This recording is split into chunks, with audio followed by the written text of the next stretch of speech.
Pessoal da torcida tricolor, o São Paulo foi agora na fase decisiva enfrentar o São Caetano, né, no Anacleto. Foi um jogo terrível, talvez uma das piores atuações do São Paulo. Um time que estava combalido, cansado e que ainda escalou Diego Souza, Nenê e Cueva, né, o Cueva desinteressado do jogo, como nas últimas partidas, desinteressado, sem vontade nenhuma.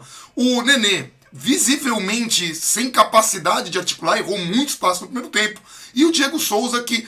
Olha, o Diego Souza está tão fora de forma que na apresentação dele, quando o Raí entregou a camisa, algum torcedor incauto não sabia quem que era o jogador aposentado, quem que era o jogador que estava chegando. Então assim, o time de São Paulo foi com esse trio, que estava assim, visivelmente sem condições de jogo, mas o Petros, que está desgastado de tantas partidas. Eu vou lembrar aqui uma coisa que a gente falou em várias vezes, inclusive uma coisa que a gente criticou o Dorival no começo do campeonato.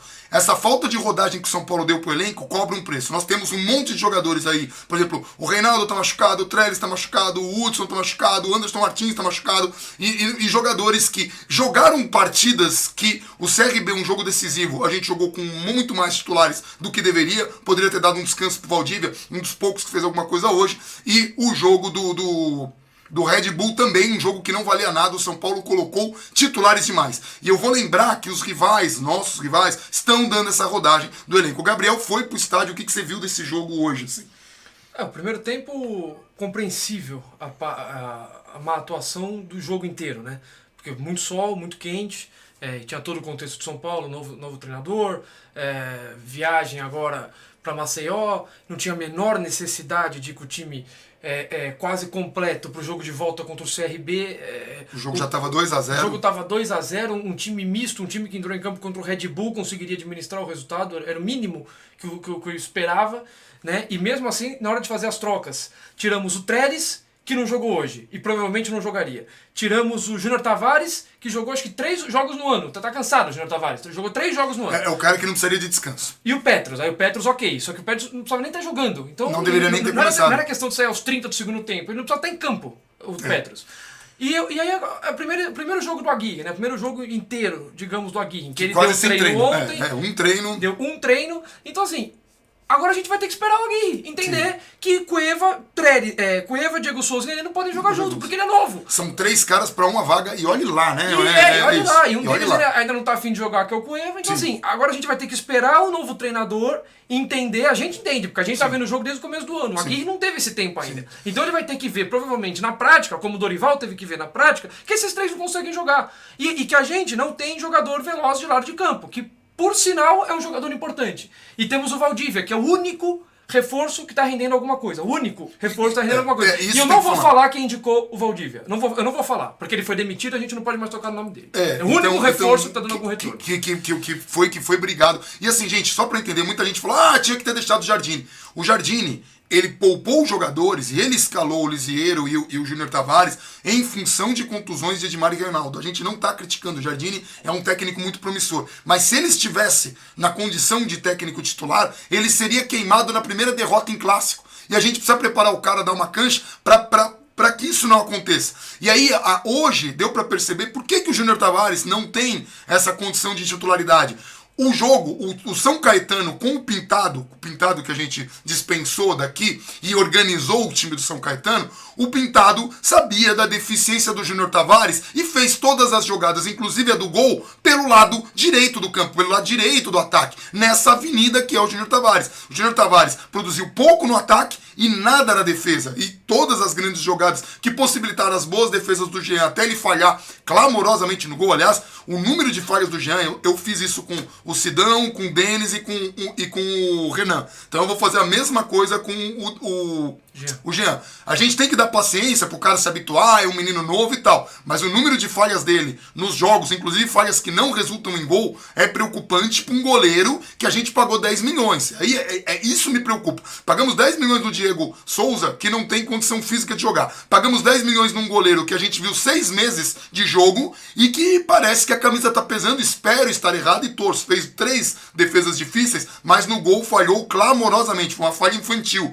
A bola tava na zaga do São Paulo, ele saiu sem convicção, saiu sem força, saiu atrapalhado. E o Arboleda, que não tava esperando aquela bobagem, mas também não teve reflexo e acabou permitindo aí no rebote o gol. Então, a situação do São Paulo é essa. Nós temos um técnico que chegou agora e a torcida já tá condenando o cara por um jogo. Cara, o cara tem toda uma convicção diferente do Dorival Júnior, toda uma ideia de futebol diferente que ele vai ter que implementar e não é por chip. Então, assim, não podemos colocar o peso fantasma do Jardine antes da coisa falar, até porque o Jardine tem voz ativa nesse time e vai ter uma conversa aí. Ele vai falar pro Aguirre as coisas que ele acha que ele não acha. Ele está na comissão, ele não está lá de enfeite. Então, o Jardine faz parte também. A gente não pode acreditar o sucesso ao Jardine e o fracasso ao Aguirre, até porque o Aguirre chegou agora. O Jardine é um técnico promissor, excelente, sei que vai ter um futuro brilhante no São Paulo, mas não tinha, e por isso que a gente falou que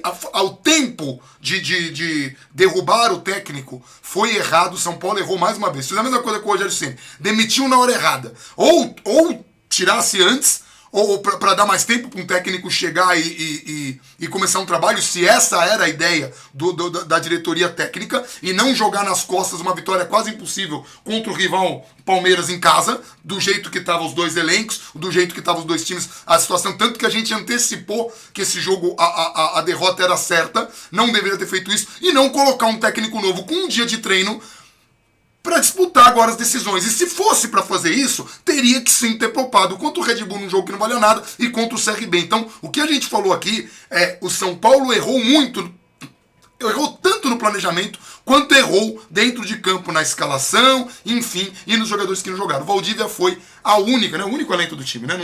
E de repente agora começa a ficar um pouco claro, só um pouco claro, que o elenco não foi bem planejado, que isso não foi legal você trazer Diego Souza, Trellis, Nenê. Não é legal. Pelo preço que a gente gastou. Pelo preço e a grife. O que o Nenê tá jogando? Sim. Explica pra mim. O que ele tava jogando no Vasco?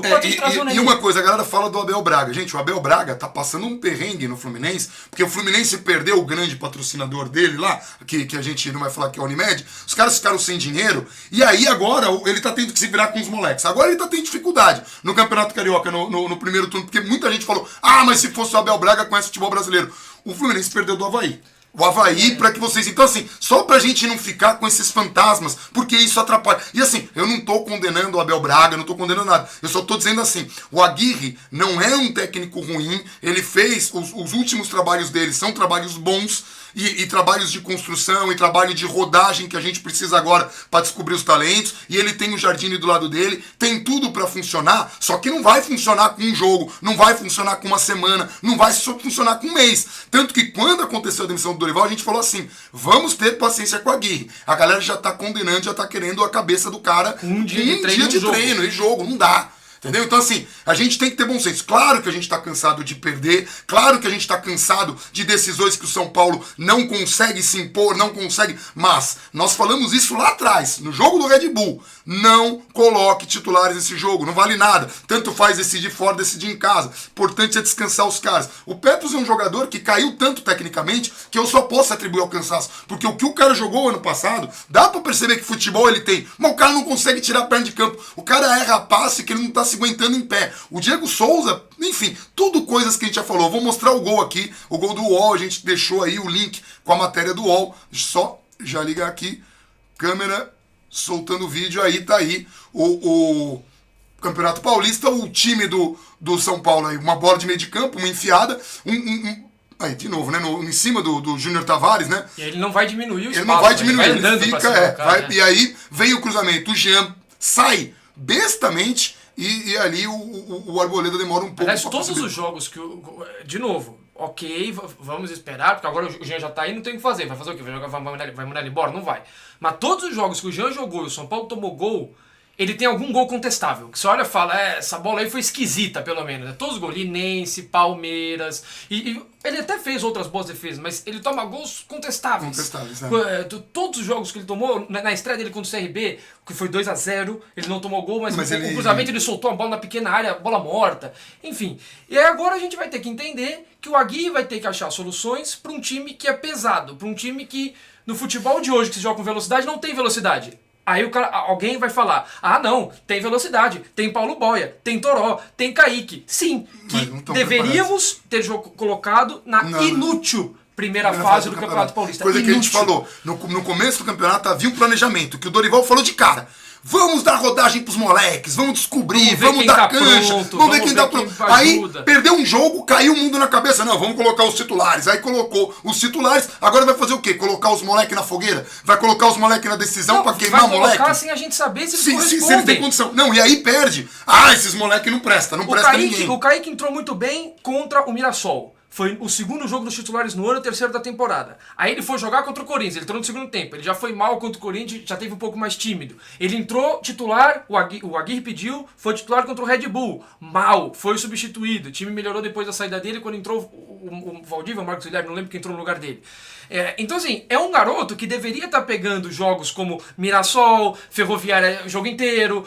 Aí Paulo Boia entrou contra a Ferroviária, tomou um monte de decisões erradas. De novo, um menino com potencial. Sim. Só que se você não botar ele pra jogar, a gente não vai saber o quanto ele tá pronto, a gente não vai ver ele evoluir, a gente vai ter que esperar que entre um David Neres, um moleque que é um gênio, diferenciado. E olha aí, o David Neres entrou e não sentiu. Exato, e David Neres é um cara fora da curva. Assim, na base surge um moleque fora do um Neymar, um David Neres, um cara fora assim, pra um monte de moleques que com o tempo vão se acostumando, com o tempo vão pegando, alguns promissores vão funcionar, outros não. Pô, o Casemiro só pegou maturidade quando ele saiu do São Paulo. E ele mesmo admite, no São Paulo eu não tive a entrega que eu deveria ter tido, eu tava com a cabeça... Mas aí você vai para um clube que é sério, foi emprestado, deram um tempo pro cara. Então assim, o São Paulo erra muito no planejamento. E gente, o que nós estamos falando aqui não são desculpas, são constatações de coisas que vêm acontecendo errado no clube há pelo menos 10 anos e que justificam essa situação. O que eu espero? Que esse trio, Raí, Ricardo Rocha e Lugano, consigam perceber essas deficiências e que o São Paulo consiga fazer aí esse ano. Porque assim, de novo, nós jogamos todo um planejamento fora e por isso que eu era contra isso. E agora a gente está começando um trabalho, mais uma vez, na metade do ano, com um técnico novo, que vai colocar condições. Então, já estão enchendo o saco de novo. Então assim, o que eu espero? Que pelo menos a gente faça um brasileiro digno e que na montagem do próximo elenco, mas pode beliscar alguma coisa? Pode, tudo pode acontecer. Só precisa de paciência. Nós temos aí 3 campeonatos para disputar, que é Copa do Brasil, que é um campeonato que pode, um técnico como o Aguirre, que costuma se dar bem em mata-mata, pode beliscar alguma coisa, ou a Sul-Americana, fazer um brasileiro digno e montar um elenco de forma mais inteligente, preferencialmente escutando mais o treinador. Porque assim, é isso também que a gente falou do Dorival. O Dorival pediu um tipo de jogadores e veio outro. O cara pediu velocista e recebeu o Diego Souza e Nenê. E Trellis. Então assim, é bem complicado. Mas é isso. O jogo não acabou, nós temos a decisão na terça-feira, o Aguirre vai ter que quebrar a cabeça aí para achar um sistema, para achar um São Paulo que seja uma mescla aí do que foi nesses últimos 2 jogos, vai ter que se arriscar em colocar uma molecada para dar um pouco mais de velocidade, em recuperar alguns jogadores, mas o jogo não acabou, o São Paulo tem condições sim de reverter esse placar, e assim, até o pessoal fala, mas você acredita nisso? Sempre que o São Paulo jogar eu vou acreditar, não tem como, enquanto essa camisa tem um peso por mais dessas 10 anos de administração, eu sempre vou acreditar. Não acabou o jogo, então agora, infelizmente eu vou falar isso, é levantar a cabeça, esperar o jogo de terça e assim, morder a bola. E antes que alguém fale, mas que adianta passar para perder um clássico?